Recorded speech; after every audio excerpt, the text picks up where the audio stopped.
Welcome to ADB Football Focus. I'm your host, Alba, and I hope you guys are having a terrific day. Hey guys, I'm sorry I've been busy this week. I wasn't able to put a review show, so we're going to try and put it all together, a review preview. We're going to talk about the rankings as they've come out by the UFL this week. In fact, let's get started on those rankings right now. We can start at the bottom and go to the top. So, at number 8, and truly should be at number 8 after their last week performance against the lowly Houston Roughnecks. The Arlington Renegades are 0-4. The Renegades are probably at their worst they've been. They won 4 games last year to get to the playoffs. They still have that opportunity. They could actually win 5 if they win from here on out. But I don't know where Arlington's going right now. Offensively, they seem to know who their quarterback is. I think there's some ID issues with who's the go-to person on offense. At the same time, there's a lot to say about that defense, and that's not helping them at all. But the offense this week didn't show up. They lost 17-9 to the Roughnecks, and the Roughnecks have been strong. And I feel like they've got a good running game also that could be possible. Most teams aren't really running the ball that well. The Renegades are just in trouble right now. I don't know what's going on with that team. I think they got a good coach, got a good quarterback, but the rest of the stuff needs to work out so they can start winning games. Houston Roughnecks are number 7 on that list. Like I said, they're still having some problems, but they got off the snide with a win this week. Sennett is definitely their starting quarterback. If he can stay healthy, he can probably help them win a couple of more games. This week's going to be rough. They're playing the Birmingham Stallions. Sennett's probably going to get sacked a lot. That's all I'm going to say. I'm going to leave it at that. I'm just saying it's going to be a rough week, but they are playing the Roughnecks. Get one advantage. They're playing at home as the number 17. Now, when it gets to 6 and number 5 on this list, the Memphis Showboats. Memphis Showboats last week, their quarterbacks had the worst outing of the season. Both of them only had 60 yards, but the offensive line, I don't know what is wrong with their playing style maybe. Some teams have adjusted so that the game doesn't center too much on the running game. For one thing, if you don't have a quarterback that's mobile and you got a bad offensive line, you're just going to have a bad time as it is. Case Cookins can move, but he can't run all the time. Troy Williams can run a little bit more, but he's not good at lining up and taking and throwing a pass. So we got a problem there. Case Cookins is the best player on the team.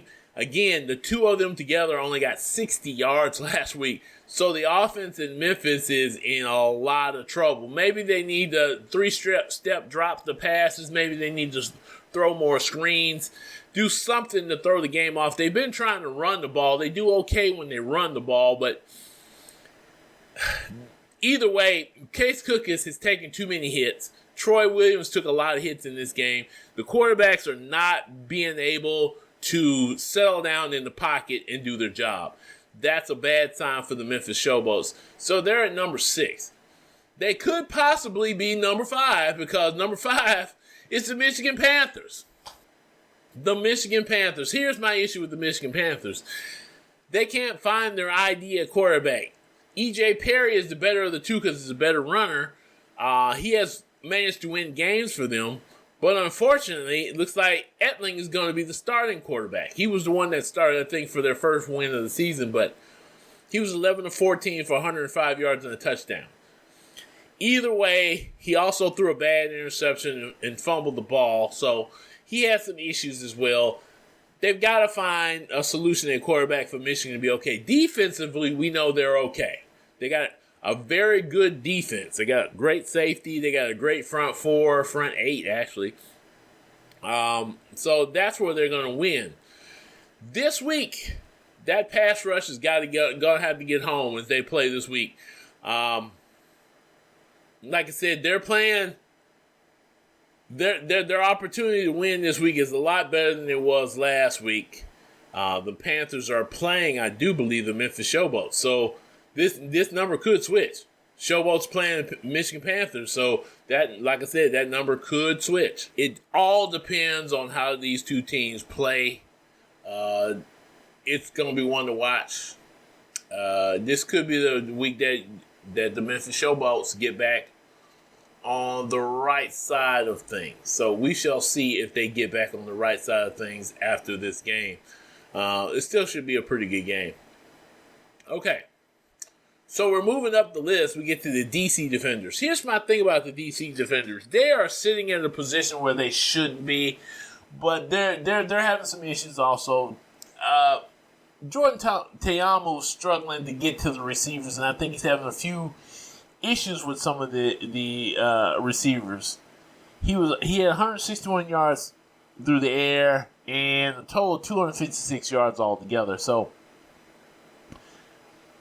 it's just some questions we had to ask, because if he got on 3rd and long, Jordan Teamu had to throw it long down the field, he was likely to miss. He's not good at long passes, apparently. So he had a lot of misses there. But at the same time, didn't look like the receivers were getting open as well as they possibly could. So that could be a huge issue for the DC Defenders. Now, this week their defense was looking pretty good. So it was amazing that their defense kind of stepped up this week. So the Defenders also had like 90 yards rushing this week against the Stallions, which is abnormal, which says a lot about what might happen in the next couple of weeks. Teams are going to try to rush against the Stallions. Big thing to see is how that works out against the St. Louis Battlehawks, but that's coming up. DC Defenders will be playing the Battlehawks this week, so can they get off the snide, or are they really the 4th best team in the league? The way you'll find out is if they lose this game, they're definitely the 4th, because they can beat everybody else on this list. I think they can beat the Michigan Panthers, the Showboats. They can definitely beat the Renegades and the Houston Roughnecks. So DC should be fine as far as they should still be in the hunt for the playoffs, but I don't know how they're going to do against the St. Louis Battlehawks. This is their first game against the Battlehawks. They get 2 games against them. We'll see how it goes. This should be a rivalry match, so it might be a really good game. So we'll see how it goes. But I was just saying, DC Defenders have got to get themselves together on offense. The biggest thing I see is problems with the receivers. Offensive line is somewhat shaky, but it's still doing a decent job for Jordan Teamu. Jordan Teamu's got to settle down in the pocket also. That's another thing he needs to do. They could still win more games. I just don't think the DC Defenders were terrible against the Stallions. I don't know what it's going to take. They lost 20-18. So they're right there. They're capable. They're very capable of winning, and they got a chance this week against the St. Louis Battlehawks. So we'll see how that game goes. Now, San Antonio Brahmins, definitely number 3. Here's another team where you can insert a quarterback and the offense is still good. And that's exactly what happened here. Then they had 2 receivers go over 100 yards. They've got a decent team. Like I said, they were playing against a team that's kind of, their defense got to the Panthers on the Michigan Panthers. Like I said, their offensive line for the Michigan Panthers is not that great. Quarterback game there is not settled that great there. But San Antonio won this game. That's what counts. You won the game. You're still proving that you're the number 3 team, still the best team, and they won with the backup quarterback. We're talking about Quentin Dormandy was in place because Chase Garbers is out right now. Quentin Dormandy came in. He threw 23 of 37 for 269, 1 score and interception, 269 yards. So what does that say? They're a pretty good team. I'm thinking they'll climb the ladder. At some point, they might be, this is definitely right now a playoff team. The Brahmins are definitely a playoff team. Wow, number 2 on the list could possibly be number 1, St. Louis Battlehawks. A.J. McCarron is probably the best quarterback in the league. He completed 35 of 45 attempts for 222 yards, 3 touchdowns, plus an interception. But, you can have one bad play if you're playing that good. The running game showed up as it needed. They had Sailors go over 100 yards. He had, he's the second one on this team. Monteo Durant had the other 100-yard game. So between the two of these guys, you know, the St. Louis Bellhawks look really good. Let's just say this. They look good offensively. They look good defensively. I'm scared for Birmingham next week. But right now, St. Louis is playing the Defenders this week. If they can continue to play like this, they'll run over the Defenders. We'll see if the Defenders are as good as they look. Like I said, Birmingham had a lot going on, bad weather delays. A lot of things in that game were going on that caused some issues in that game. But that's to blame that. But at the same time, the Stallions just didn't play their best game last week, and they still came out and won because they're just that talented. Now, St. Louis, on the other hand, like I said, they're a very talented team. They're actually getting better every week as I watch them play. So now that brings me to the number one team. By default, because they're 4-0, the Birmingham Stallions, battalions, I don't know how it says battalions, but the Birmingham Stallions are 4-0. The Stallions needed a late surge and a field goal from a kicker they signed just 4 days prior to the Saturday team to earn the win in Week 4, and that's from the UFL page. So this is my favorite team by far. So I'm going to break down this team's game a little bit. I still say the issue is you got to have a field general, somebody on the field that everybody respects. You can't keep changing it out. Skip Holtz, I guess, still thinks he's in college. Excuse my French. You do that in college, and when you do that in the pros, there's no chance for your team to win. You got to sell in on one quarterback as a starter, either Adrian Martinez or Matt Carroll. Now, Matt Carroll didn't have a bad game this week, 19 of 29, passed for 240 yards and a touchdown. He had no interceptions. That's good. Issue is he didn't move well in the pocket, and he got sacked several times. I think Martinez is more explosive. In his game, he had 300 yards passing. So we're looking at two guys. Skip Holtz has got to make a decision. It's just not good for the game. Issue I had with Matt Carroll was on what I call RPO plays. Okay? Here's the thing with an RPO. You got to make a decision. You run, pass, option. That's what it is, a run, pass option. You have an opportunity to either run it yourself, hand it off, or throw the ball. You have 3 options. And it looks like Matt Carroll was freezing up and then would hand the ball off. And that's what caused the 2 fumbles. Now, that's my point of view. I may be wrong about it. It may have just been a running play, and they did a really bad job on the handoff exchange. But when I was looking at it, it's the quarterback's fault, not the running back's fault. So, the other play in that game was on special teams. Now, what was with that one? Let's just remember this. That was a blocked. It was a blocked punt.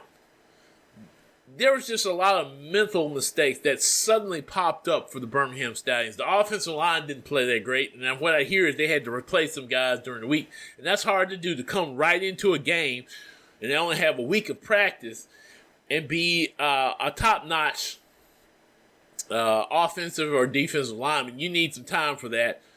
But still on a special teams play, that's not the offensive line. I don't know what was going on there and that happened. Now I also hear that Scooby Wright's out. Do I think the Birmingham Stallions win this week? Yeah, they'll win this week. They're playing the Houston Roughnecks.